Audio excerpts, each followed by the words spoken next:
नमस्कार दोस्तों, VLE society में आप सभी का एक बार फिर से बहुत बहुत स्वागत है। दोस्तों, अगर आप एक सीएससी वीएलई हैं, कॉमन सर्विस सेंटर संचालक हैं और उसके साथ में आपको किसी भी बैंक का सीएससी के माध्यम से बीसी पॉइंट मिला हुआ है या फिर किसी अन्य कंपनी के साथ में आप बैंक बीसी का काम करते हैं, यानी कि जब किसी के अकाउंट से पैसे निकालने का, जमा करने का, अकाउंट ओपनिंग का, इस तरीके के काम करते हैं आप किसी भी जनसेवा केंद्र के माध्यम से, तो आप सभी के लिए एक बहुत इंपॉर्टेंट अपडेट है। क्योंकि अभी आरबीआई की जो नई गाइडलाइंस है उसके हिसाब से बैंक बीसीस के लिए कई सारे कंप्लाइंसेस आए हैं, जिसके भीतर वीएलई को या कहें बैंक बीसी को वो सारी चीज़ें करनी रहती हैं। कुछ रजिस्टर्स हैं जो अपने सेंटर पे रखने अनिवार्य हैं, अदरवाइज़ उनके बीसी अकाउंट से, जो भी उनके बीसी के साथ में अकाउंट लिंक होगा, उससे पैसे काटे जाएंगे पेनाल्टी के रूप में या किसी डिस्प्यूट के केस में।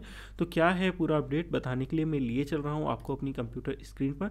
लेकिन आगे बढ़ने से पहले हमेशा की तरह अगर चैनल पर नए हो तो चैनल को सब्सक्राइब करने के साथ बेल आइकन जरूर दबाइएगा। वीडियो पसंद आए तो वीडियो को लाइक करने के साथ बाकी दोस्तों को पहुंचाना बिल्कुल मत भूलिएगा, ताकि सभी को इसके बारे में पता चल सके। ठीक है, तो यहाँ पे सबसे पहले मैं दिखा देता हूँ।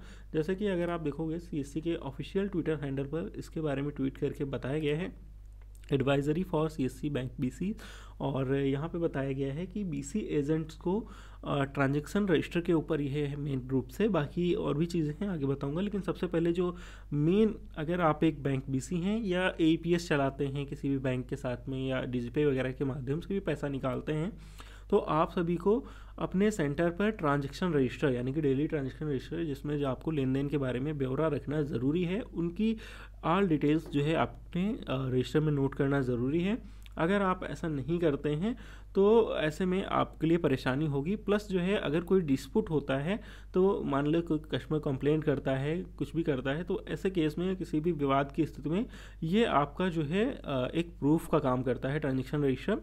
और इसी के साथ में अगर आप ये रजिस्टर नहीं बनाते हो तो ऐसे केस में आपको जो है, जो भी मिसिंग एंट्री होगी, यानी कि जिस भी जो केस है उसके ऊपर अगर किसी ने डिस्प्यूट किया कि हमारा पैसा इन्होंने नहीं दिया या निकाल लिया ज़्यादा कम, जो भी है आपने सिग्नेचर नहीं करवाया कस्टमर से, तो ऐसे में जो है क्या होगा कि आपके जो खाते से पैसा काटा जाएगा, क्योंकि आपके पास उसका एविडेंस नहीं है इसके लिए। ठीक है, और इसके ऊपर मैं एक पूरा डिटेल लिखा हूँ, तो उसमें गूगल पे जाके भी आप सर्च कर सकते हो, CSC bank BC new update. ठीक है, इतना लिख के आप सर्च करोगे, वैसे लिंक भी दे दूंगा वीडियो डिस्क्रिप्शन में, जहाँ से जाके आप पढ़ोगे तो इसके ऊपर बैंक बीसी को क्या क्या चीज़ें कंप्लीट रखनी होती हैं। प्लस वहाँ पे मैंने ये जो रजिस्टर बनेगा आपका, उसमें कौन कौन से कॉलम होंगे उसका भी आपको लिंक दे दिया है, जहाँ से अगर आप चाहो तो बना बनाया रजिस्टर भी ऑर्डर कर सकते हो, या फिर यहाँ पे कॉलम देख सकते हो कि कौन कौन से कॉलम है। तो इसका आपने यहाँ पे कोई भी आपका रजिस्टर मिलता है, उस पर ये कॉलम आप बना के उसमें भी एंट्री नोट कर सकते हो। बट ये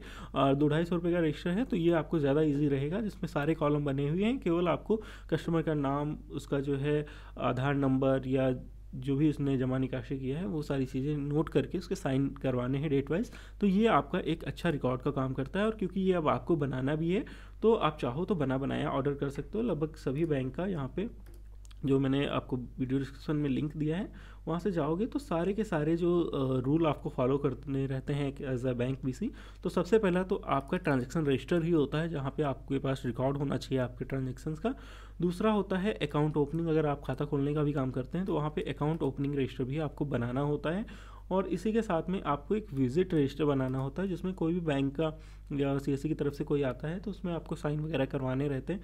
प्लस तीसरा होता है कि बैंक का कुछ ना कुछ ब्रांडिंग आपके यहाँ पे होना चाहिए, इस तरीके का बोर्ड एक होना चाहिए जिस भी बैंक का आपका है, कि जिससे पता लगे कि यहाँ पे बैंक बीसी चल रहा है। चौथा, आपके पास उस बैंक से रिलेटेड जो भी मर्चेंडाइज प्रोवाइड की जाती है, कोई भी लीफलेट वगैरह दिए जाते हैं, या कोई भी स्कीम्स या कंपलसरी जो कंप्लेंट वगैरह के नंबर होते हैं, वो सारे लगाने होते हैं। तो यहाँ पे download CSC bank BC compliances leaflet वाला मैंने लिंक दे दिया है, जहाँ से जाके आप जितने भी कंप्लाइंसेस ज़रूरी हैं, जहाँ तक मे बी एचडीएफसी के लिए ये है, बाकी अगर आप किसी और बैंक के बीसी हैं तो वहाँ पे आप अपने जो भी स्टॉक हैं बैंक के, या जो भी आपके डिस्ट्रिक्ट मैनेजर हैं, उनसे बात करके ये सारी चीज़ें पा सकते हो। ठीक है, अब दूसरी बात कर लेते हैं नया बैंक बीसी। कुछ दोस्त मुझे कमेंट कर रहे थे जिनको नया बैंक बीसी के बारे में बहुत सारे व्हाट्सएप पे लोग बोल रहे हैं कि हमें इतना पैसा दीजिए, आपका करवा देंगे, या जो भी चीज़ें हैं। तो आप सभी के लिए सीएससी के उत्तर प्रदेश वाले ट्विटर हैंडल पर भी देखोगे, और सीएससी की तरफ से समय समय पे ये बोला भी जाता है बीएलई से कि सीएससी की नई आईडी के लिए, बैंक बीसी के लिए, आधार के लिए किसी को आपको कोई पैसा नहीं देना है। ये सारी फ्री सर्विसेज हैं,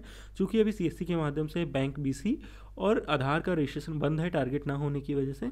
इन फ्यूचर जैसे ही स्टार्ट होगा उसके ऊपर हम अलग से वीडियो बनाएंगे, लेकिन तब तक के लिए आपको किसी के झांसे में आके किसी को कोई पैसा नहीं देना है। और इवन अगर कोई पैसे की मांग करता है तो उसको तुरंत आप हमारी जानकारी में अपना सीएससी की जो भी डिस्ट्रिक्ट टीम है, स्टेट टीम है, उनकी जानकारी में लाएं, ताकि जो है किसी भी अली भाई का जो पैसे का नुकसान है होने से बचाया जा सके।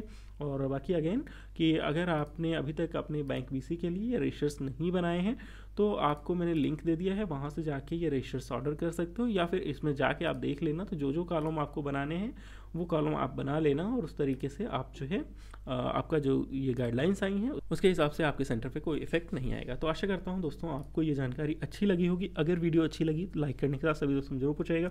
मिलता है ऐसे किसी नए वीडियो में, तब तक के लिए बाय बाय, जय हिंद।